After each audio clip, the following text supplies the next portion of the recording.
Bienvenue à tous. Très heureux de vous retrouver ou de vous rencontrer si c'est une première fois. Je rappelle que je suis obligé de mettre tout le monde en sourdine,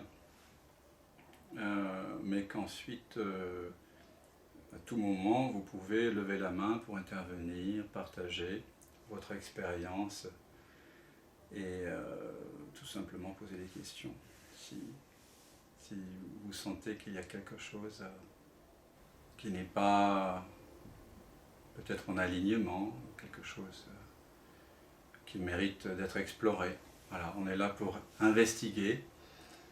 Un satsang, cela signifie un rassemblement autour de la vérité que nous sommes déjà. Donc, ce n'est bien sûr pas un enseignement pour devenir quelque chose d'autre que ce que l'on est. Nous sommes déjà pleinement ce que nous cherchons. Et les mots, les concepts, les clés, comme on appelle ça, les clés non duelles qu'on pourrait être susceptible d'utiliser, les contemplations méditatives, les invitations qui sont là au cœur du satsang, ne sont là que pour éventuellement vous permettre de déconstruire la façon dont, très conceptuelle et dont on ne se rend pas compte, qu'on a déjà mis en place et qui fait que l'on se sent séparé. Comme disait Ramana Maharshi, on utilise les concepts comme des échardes. Une écharde, quand on a une écharde dans la main, on peut éventuellement utiliser une autre écharde pour enlever celle qui était coincée dans la main. Et évidemment, rajoutait-il, à la fin on jette les deux pour ne pas se blesser avec. Alors j'aimerais commencer ce partage par une loi essentielle qui, bien qu'elle semble évidente sur un plan profond, peut paraître très paradoxale pour le mental. Et on l'oublie le plus souvent. Mais celui-ci est un paradoxe de taille avec lequel vraiment on doit faire face, c'est clair. Surtout si notre désir de paix est vraiment sincère. Plus vous demandez à la vie, aux autres, plus vous demandez et moins vous recevez.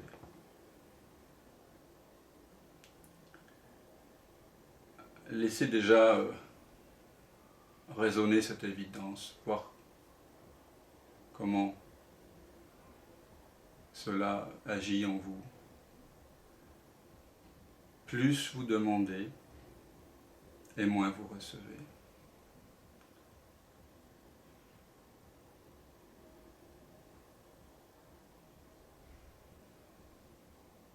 Et je parle d'expérience. Je l'ai tellement expérimenté, cette évidence dans ma vie, que ce soit au niveau amical, sentimental, familial, professionnel, spirituel. Plus je demande et moins je reçois.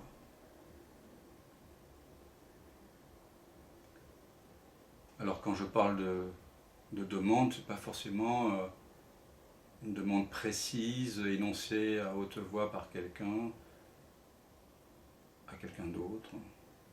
Je parle de ce refus intérieur, de l'expérience telle qu'elle se présente. De cette demande subtile qui se manifeste en nous lorsque le scénario ne se présente pas exactement comme on voudrait qu'il soit. Comme on avait imaginé, comme on avait espéré. Plus je demande et moins je reçois.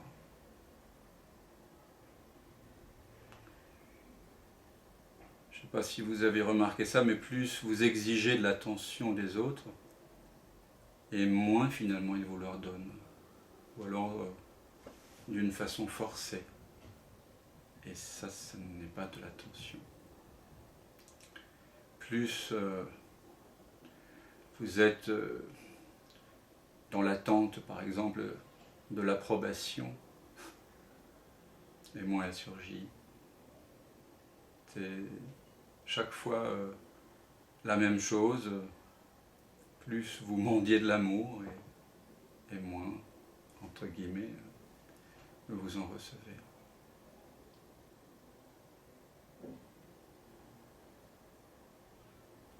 Alors pourquoi ça marche comme ça? Parce que on demande quelque chose à l'extérieur qui ne se trouve pas à l'extérieur.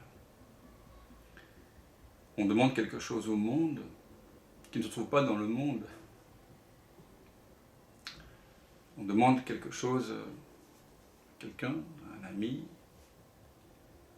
à son mari, à sa femme, à son amant, à ses enfants, qu'il ne possède pas.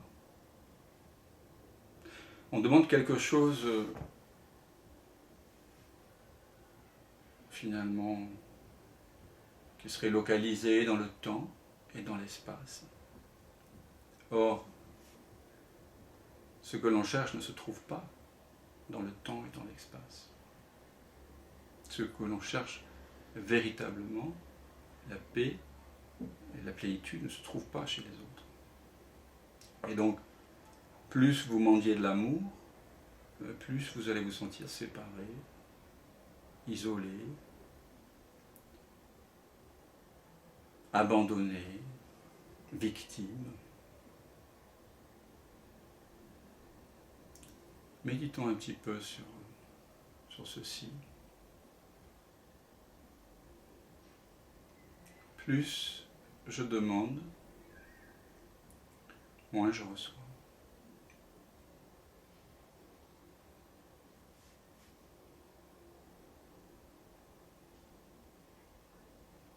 Sentez ce que cela fait, ce que ça fait émerger en vous.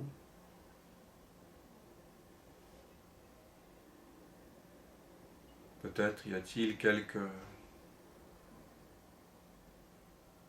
mécanismes qui demandent à être vus. En fait, on est un peu comme ce vieux mendiant dans les histoires soufis. Vous avez dû peut-être m'entendre parler, qui est assis sur une caisse délabrée et caisse qui est fermée. La clé a été perdue depuis longtemps. Et il demande l'aumône et il n'a jamais ouvert cette caisse. Et un jour, après des décennies d'état de mendiant, un voyageur curieux passe et demande qu'est-ce qu'il y a dans cette caisse. Et le vieillard répond, il n'y a rien, c'est une vieille caisse que j'ai récupérée chez un voisin dans ma jeunesse. Elle était fermée à double tour et la clé était perdue. Mais elle me sert bien pour m'asseoir et demander l'aumône, parce que c'est ça qui est important. Et si vous voulez bien participer, comme ça je pourrais peut-être avoir mon prochain repas. Mais le voyageur insiste. Il demande vraiment ce qu'il y a là-dedans. Et en fait, à force d'insister, ils vont l'ouvrir, ils vont découvrir qu'il y a un trésor à l'intérieur. Alors ce qu'il faut comprendre, c'est que personne ne possède quelque chose d'essentiel que vous n'auriez pas. C'est très important de parler de ça. Parce que dans ces rencontres, on pourrait penser qu'il y a quelqu'un qui saurait, qui délivre un savoir que vous n'auriez pas. Mais il ne s'agit pas du tout de ça. Ma fonction ici, c'est simplement de vous proposer de ramener votre attention à sa propre source et de faire face aux sentiments et à l'expérience qui se présente. Et si c'est un sentiment de manque, d'y faire complètement face, en fait. Parce que c'est cette capacité de faire face à la réalité telle qu'elle est, qui est l'essence de la spiritualité. C'est quoi la spiritualité sinon s'ouvrir, ouvrir le cœur complètement à l'expérience.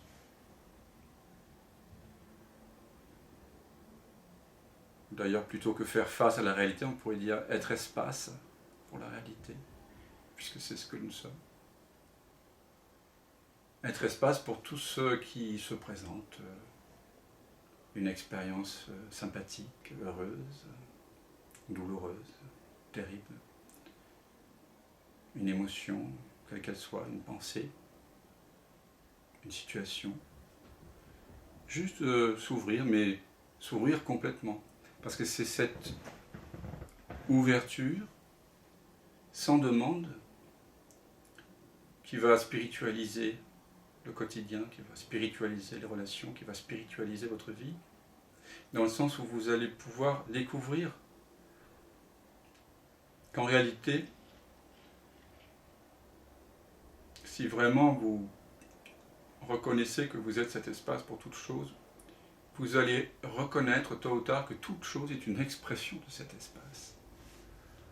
Que finalement, vous allez vous trouver vous-même en chaque chose, en chaque émotion, en chaque défi, en chaque menace, en toute chose, vraiment. Alors bien sûr, aller vers cette intimité, peut-être pas donné à tout le monde. Ça exige un grand courage, ça exige une extraordinaire authenticité.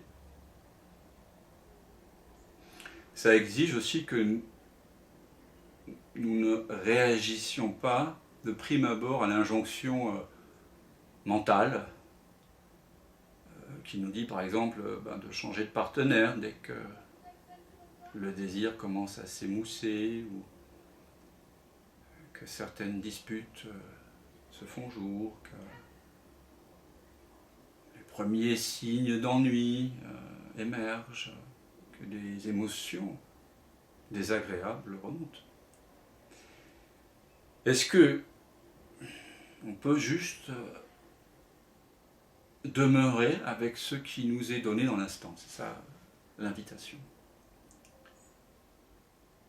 Et quand je dis demeurer avec, et ça signifie sans jugement,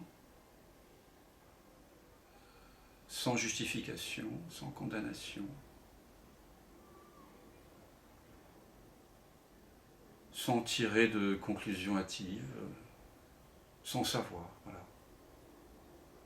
Sans chercher à savoir pourquoi, sans faire de comparaison, juste être là, être là. Et sentir ce qui nous est donné dans l'instant. Est-ce que c'est possible? Voilà. Je dirais que c'est ça la qualification, finalement, pour s'ouvrir à ce que nous sommes déjà. Être capable de sentir, pleinement, directement. Sentir sans la mémoire, sans la pensée, sentir vibratoirement, sentir tactilement, sensoriellement.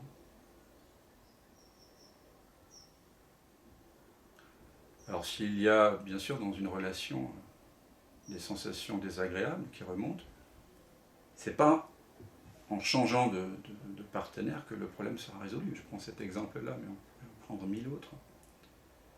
Pour le travail, pour l'activité, pour les amis, pour notre chemin, entre guillemets, spirituel. Alors évidemment, s'il y a une action de refus, un changement qui s'opère, il y aura une apparence de résolution. Mais au fond, vous le savez bien, rien ne sera résolu sur un plan profond.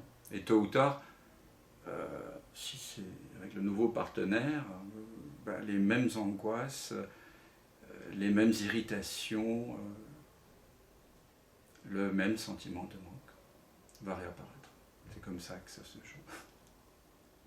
Le premier réflexe à avoir, le réflexe spirituel, c'est de devenir intime avec ce qui se présente. D'ouvrir le cœur, d'ouvrir tout. Parce que l'autre, au fond, c'est évident qu'il n'est il ne fait que résonance avec quelque chose qui est caché en vous, hein, qui était déjà là. Un malaise qui est déjà là, qui vient de l'ignorance de votre vraie nature. C'est parce que vous n'êtes pas connecté à la source de l'attention directement que vous demandez de l'attention aux autres. C'est comme ça que ça se joue. Et dès que l'on se prend pour quelqu'un, dès que l'on s'enferme dans une définition, quelle qu'elle soit, dès que l'on s'identifie au corps, au mental, on se coupe de la source, on se coupe de l'amour, on se coupe de l'innocence. En imaginaire, mais ça a des effets dans le corps et dans le monde, la souffrance et les conflits. Et donc en se coupant de la source directement, eh bien il faut obtenir de l'attention indirectement. C'est comme ça que ça marche.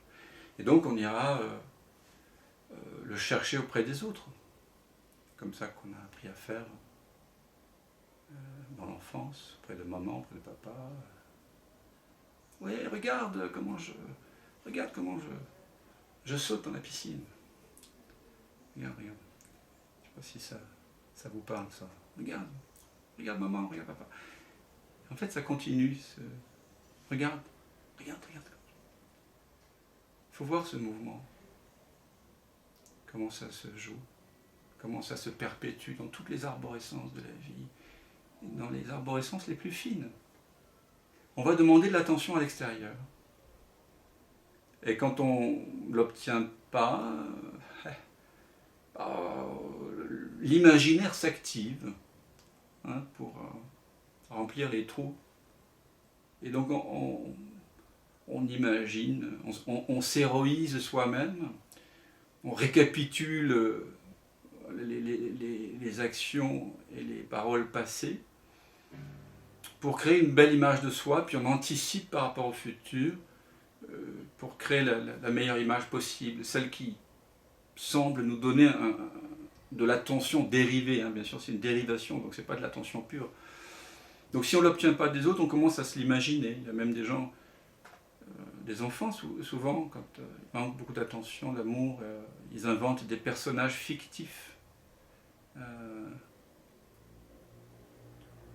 On se raconte beaucoup d'histoires, pas si vous vous en souvenez, et puis même ça continue après à l'âge adulte, et parfois ça crée des psychoses, hein, la schizophrénie. Et quand on ne peut pas donc obtenir l'attention par les autres, que l'imaginaire, l'attention n'est pas assez pure, on va la chercher de façon violente, en l'exigeant finalement des autres. Puis ça peut finir par des comportements pervers ou criminels. Et on cherche toujours de l'attention partout, où qu'on aille.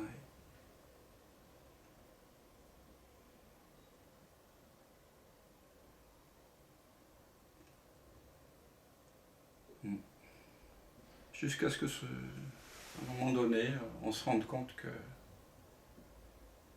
quand on reçoit un coup,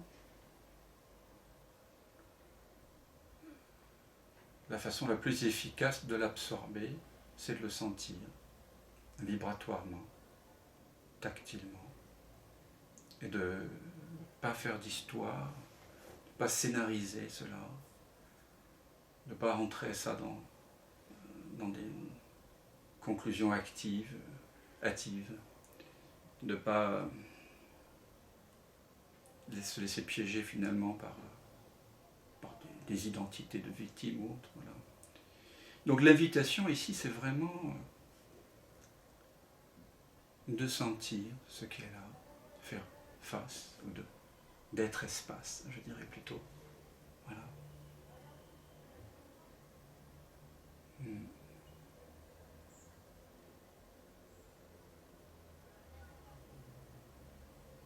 Alors si vous avez envie de partager à propos de ce thème-là, ce thème intemporel,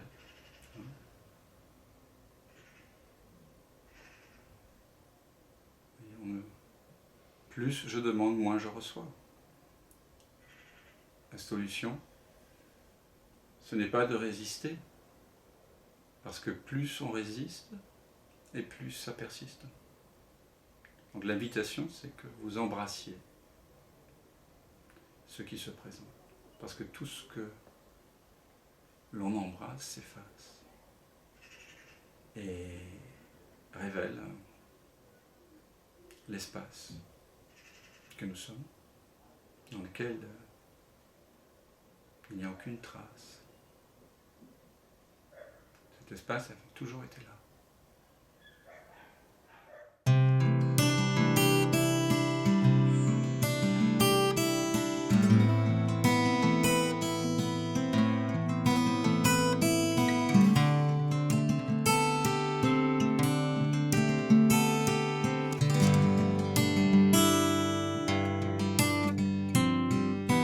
Je me noue à ce nous qui dénoue un je ne sais quoi de grâce et de mystère et de joie en chacun de nous.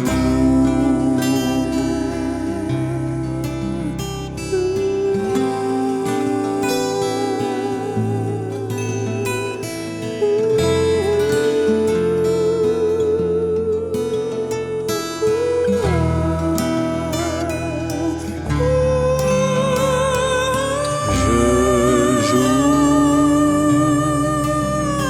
et tu joues, mais au fond nous savons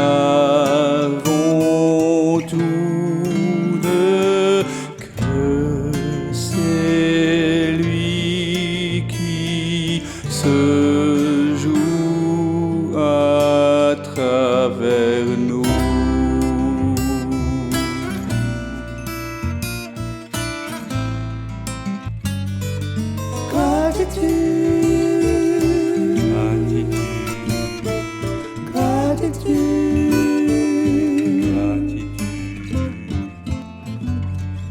C'est ce que je sens là, gratitude.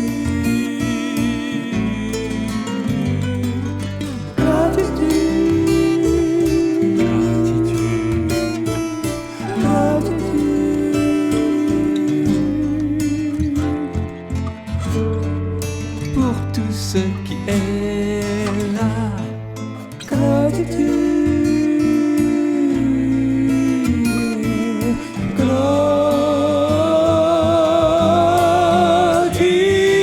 C'est une histoire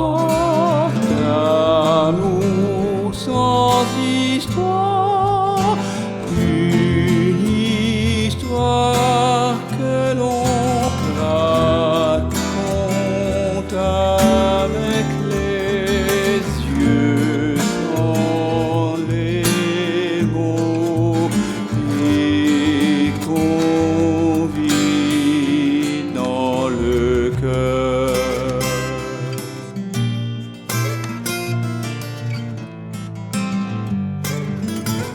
Gratitude, gratitude, gratitude, gratitude, gratitude, gratitude, pour tout ce qui est là, gratitude.